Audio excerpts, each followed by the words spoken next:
Welcome to House of Prozeroff and historical accounts. So let's go ahead and just read this from an American government textbook, third edition. It's provided by Bookstacks. It's a free resource for many.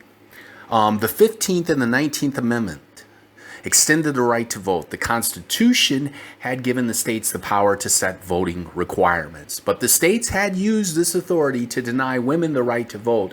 Most states before 1830s had also used this authority to deny suffrage to propertyless men and often to African American men as well. When states began to change property requirements for voters in 1830s, many that had allowed free property owning African American men to vote restricted the suffrage to white men.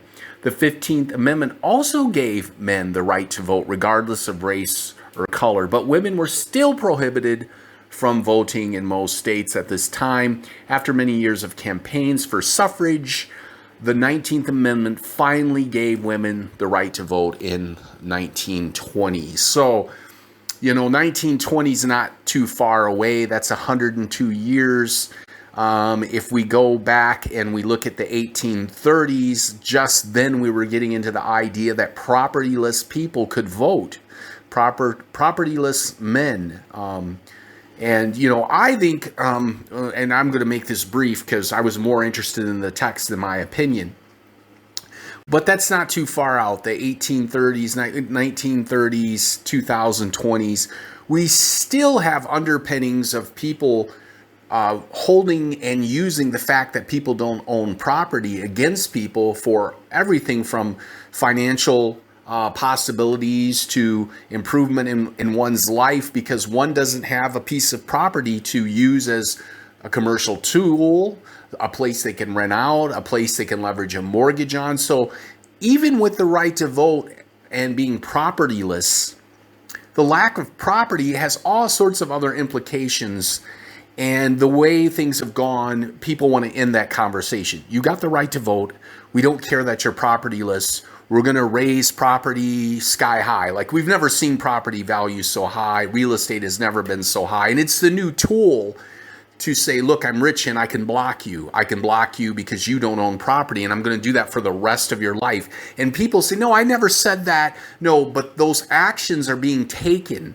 They are basically keeping out other people from being financially competitive because they can't get that first house or that second house. Well, there's a government program to where you can get your first house. After that government program is old and stale and written in the 40s, 50s, 60s, and maybe 70s.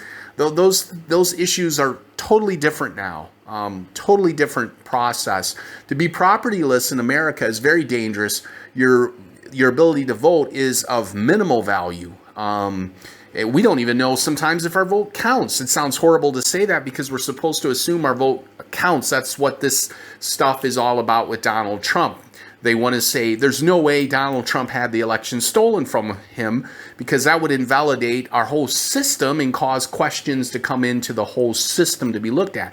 I'm not a Donald Trump supporter. I like Andrew Yang. But again, the political question is a political question. And if I ask a question, I'm told that I'm a right-winger. Of course I'm not. Why would I be a right-winger? That would make no sense. I don't have a lot in common with the billionaires. Of course, there are some billionaires on the left, and I don't have a lot in common with them. But this is the House of Prozeroff. This is just a historical excerpt, a historical moment. Wanted to bring that to your attention and have fun with it. Glad you tuned in and listened. Take care.